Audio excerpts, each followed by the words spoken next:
ఉత్పత్తి అయ్యేటువంటి వ్యవసాయ ఉత్పత్తులు, అది గోధుమ కావచ్చు, మొక్కజొన్న కావచ్చు, ఇటువంటి వాటి మీద, ఆహార ఉత్పత్తుల మీద పన్ను తగ్గించండి. డబ్ల్యూటీఓ ప్రకారం మనకున్న దాంట్లో అమెరికా దిగుమతుల మీద 1/3 మనం పన్నేస్తున్నాం. 100% వేయొచ్చు మనం పన్ను డబ్ల్యూటీఓ నిబంధనల ప్రకారం వ్యవసాయ ఉత్పత్తుల మీద, దిగుమతి మీద. కానీ 36% మనం వేస్తున్నాం. ఇప్పుడు దాన్ని మేము 10% వేస్తున్నాం కాబట్టి నువ్వు కూడా 10% తగ్గించు అంటున్నారు. అంటే ఏమవుతుంది రేపు పొద్దున? మొత్తం ఆహార ఉత్పత్తులు, వ్యవసాయ ఉత్పత్తులన్నీ డంప్ అయిపోతాయి భారతదేశంలో. ఇక రైతులు బతకాల్సిన అవసరం ఉండదు, గిట్టుబాటు ధరలు ఉండవు, బలైపోతారు. ఎట్టి పరిస్థితుల్లో వ్యవసాయ ఉత్పత్తుల దిగుమతిని ఫ్రీ ట్రేడ్ కింద వ్యాన్స్తో ఒప్పందానికి రాకూడదు. ఇది దేశ రైతుల యొక్క భవిష్యత్తు, వాళ్ళ ప్రాణాలు, వాళ్ళ జీవితాలతో కూడుకట్టుకున్నటువంటి విషయము. అందుకని ఈరోజు రాష్ట్రంలో మిర్చి రైతులు, పత్తి రైతులు, పొగాకు రైతులు, ఆక్వా, కోకో, ఒకటి కాదు అన్ని రైతులు, ఇంత తీవ్రమైన సంక్షోభం గత 4-5 సంవత్సరాలు ఎప్పుడూ లేదు రాష్ట్రంలో. తీవ్రమైన వ్యవసాయ సంక్షోభం వస్తూ ఉంది. ఒక పంటని ధాన్యంతో సహా. పొగాకు రైతులు బర్లీ పొగాకు ఐటీసీ కంపెనీ, గోల్డ్ ప్రే కంపెనీ మేము కొంటాం, వేయండి అని ప్రోత్సహించారు రైతుల్ని ప్రకాశం, బాపట్ల, గుంటూరు జిల్లాల్లో. ఇప్పుడు మేము కొనుగోలు చేయమంటున్నారు. 15,000 అమ్మిన పొగాకుని 3,000 కొంటామంటున్నారు. ఏం చేయాలి? వాళ్ళు ఆత్మహత్య చేసుకోవాలా? రైతుల ఆత్మహత్యలు మరలా మొదలైతే దానికి ప్రభుత్వం బాధ్యత వహించాలి. గత ప్రభుత్వాలకు ఏ గతి పట్టిందో తెలుసు. రైతుల ఆత్మహత్యల వల్ల వెంటనే ప్రభుత్వం జోక్యం చేసుకొని ధరల స్థిరీకరణ ఇది ఇచ్చి అన్ని పంటలకి మద్దతు ధరలకు కొనుగోలు చేసే బాధ్యతను ప్రభుత్వం తీసుకోవాలి. లేదంటే రైతుల యొక్క ఆగ్రహానికి గురి కావాల్సిన పరిస్థితి వస్తుంది. ఇది ఒక తీవ్రమైనటువంటి సమస్య. ఈ అమెరికా టారిఫ్ల మీద సింగపూర్ ప్రధాని బ్రహ్మాండంగా మాట్లాడాడు. ఎంత దేశం? అమెరికా ఉఫ్ అంటే పోద్ది, లేచిపోద్ది. అతను అమెరికా పేరు పెట్టి విమర్శిస్తున్నాడు. ఇది దారుణమైంది, అసలు దీన్ని ఒప్పుకోమేమని. భారతదేశ ప్రధానమంత్రికి ఆ గట్స్ లేవు, కనీసం మాట్లాడు. పైగా వ్యాన్స్ని పిలిచాడా, మీరు తగ్గించండి వ్యవసాయ ఉత్పత్తుల మీద అంటే నెగోషియేట్ చేస్తున్నారు. అసలు నెగోషియేట్ చేయాల్సిన అంశం.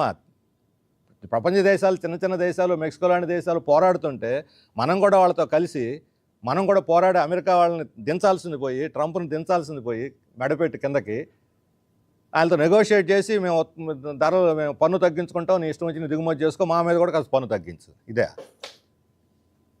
ఇప్పుడు ఆక్వా సంక్షోభంలో ఉంటే చంద్రబాబు నాయుడు గారు పోయి ప్రధానమంత్రి అమిత్ షాతో మాట్లాడతాడు.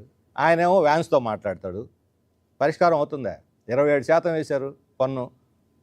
పోనీ ఇప్పుడు 3 నెలలు ఇచ్చారు గడువు.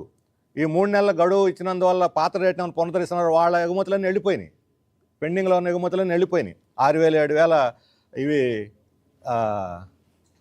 కంటైనర్లు వెళ్ళిపోయినాయి. మిగతా గోడౌన్లోనే కూడా పంపించేస్తున్నారు. 3 నెలల్లో చేరిపోతాయి. మరి ధర ఎందుకు ఎవరు? 400 రూపాయలు తగ్గించి ఎందుకు కొంటున్నారు?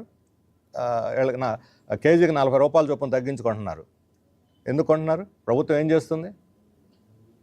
అందుకని ప్రభుత్వం పూర్తిగా విఫలమైంది రైతులు గిట్టుబాటు ధర కల్పించడంలో. రైతు సంఘాల ఆందోళనకు సిద్ధపడుతున్నాయి. రైతు సంఘాల ఆందోళనకు వచ్చి ఆగ్రహిస్తే ఈ ప్రభుత్వం తట్టుకోవడం కష్టం. ఈ లోపలే క్యాబినెట్ సబ్ కమిటీ వేసి వాళ్ళు ఊరూరు తిరిగి రైతులను కలుసుకొని ప్రతి సమస్య నిర్దిష్టంగా పరిష్కరించాలి. అందుకోసమే ఎక్స్క్లూజివ్గా, డెడికేటెడ్గా మంత్రుల యొక్క బృందాన్ని కేటాయించి దీని సమస్యను మీరు పరిష్కరించండి. అధికారులు, ఉన్నతాధికారులు క్యాబినెట్ సబ్ కమిటీ వేసి మంత్రులకి బాధ్యత అప్పచెప్పి ఇది అత్యంత ప్రయారిటీ కలిగిన అంశం కింద మన రాష్ట్ర ప్రభుత్వం టేకప్ చేయాలని చెప్పి మేము డిమాండ్ చేస్తున్నాం.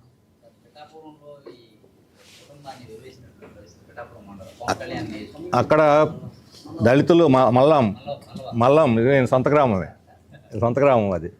ఆ గ్రామంలో దాన్ని తీవ్రంగా మేము ఖండించడమే కాదు, కేవీపీఎస్ సంస్థ వెళ్ళి అక్కడ కూర్చొని దళితులందరినీ కూడా సమీకరించి న్యాయం కోసం పోరాడుతున్నది. సామాజిక బహిష్కరణ చేసిన వాళ్ళకి గురైనటువంటి రాజీ ఏమిటి? అసలు నేరస్తులకు రాజీ ఉందా? నేరస్తులకు రాజీ ఏమిటని? నేరస్తుని శిక్షించాలి, ఎస్సీ ఎస్టీ కేసు పెట్టి శిక్షించాలి. రాజీ ఏమిటి? రాజీ చేయటం అంటే భూస్వాములకి కొమ్ము కాయటమే. దీన్ని మేము పూర్తిగా వ్యతిరేకిస్తున్నాం. ఆ సామాజిక బహిష్కరణ జరిగిన కాలానికి వాళ్ళకి పరిహారం ఇవ్వాలి, వాళ్ళ మీద కేసు పెట్టాలని చెప్పి మేము డిమాండ్ చేస్తున్నాం. దానికోసం కేవీపీఎస్ కానీ ఇతర దళిత సంఘాలు చేసే ఆందోళనకు మేము పూర్తి మద్దతు కూడా ఇస్తున్నాం. పవన్ కళ్యాణ్ స్పందించాలని కోరాం, మొట్టమొదటి మేమే కోరాం. నువ్వు స్పందించి అక్కడ పర్యటించి దళితులకు ధైర్యం కల్పించాలని. స్పందించలేదు. ఆయన నియోజకవర్గం అలా ఉంది. ఇప్పుడు నియోజకవర్గం పోగలన్న ధైర్యం, దమ్ము ఉందో లేదో మాకు తెలియదు ఆయనకి. ఆయన స్పందించడం ఇటువంటి విషయాలు అంతకుముందే కేకలు పెట్టాడు. దళితుల మీద కానీ దాడి జరిగితే మీ అంత తేలుస్తామని చెప్పాడు ఆయన. ఇప్పుడు ఎక్కడ అడ్రస్ లేడు. మరి ఆ నియోజకవర్గంలో జరిగితే. అందుకని ఖచ్చితంగా ఆయన పోయి దళితులని విచారించి న్యాయం చేయాలని చెప్పి కూడా మేము కోరుతున్నాం. మంగళగిరిలోనేమో అందరికి పట్టాలు ఇస్తామంటున్నారు. చాలా మందికి అదొక ప్రహాసనంగా కొనసాగిస్తున్నారు రోజు. కానీ చాలా నియోజకవర్గాల్లో ఉన్నెల్లు తొలగిస్తుంటే మాత్రం ప్రభుత్వం